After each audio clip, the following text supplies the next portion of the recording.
Well, I had a very ordinary childhood. You know, I grew up in a very middle-class family, and I enjoyed books. I was pretty much a nerd. I spent a lot of time in the library for a child.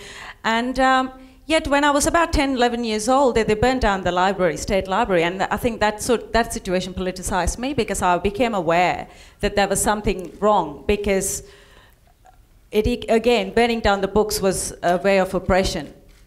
And I felt that that wasn't wrong, that was wrong. And I kept telling my parents that they can't just do this and get away with it. Now I can't buy books or read books. And they kept saying, well, we can't do anything about it. That's the way things are.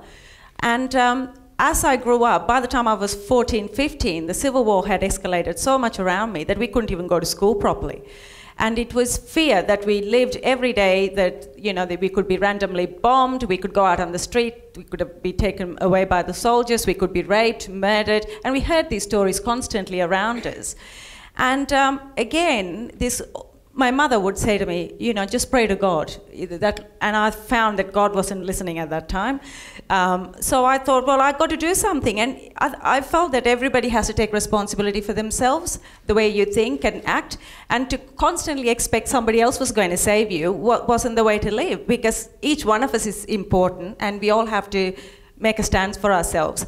And when I thought, well, I don't want to be killed, I don't want to be raped, and the only thing I could do was to do something about it.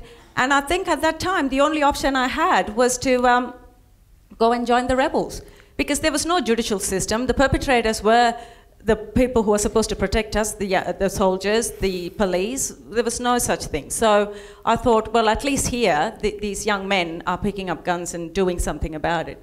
And it made me feel less of a victim and more as a person who's taken charge of my life and the state of my people.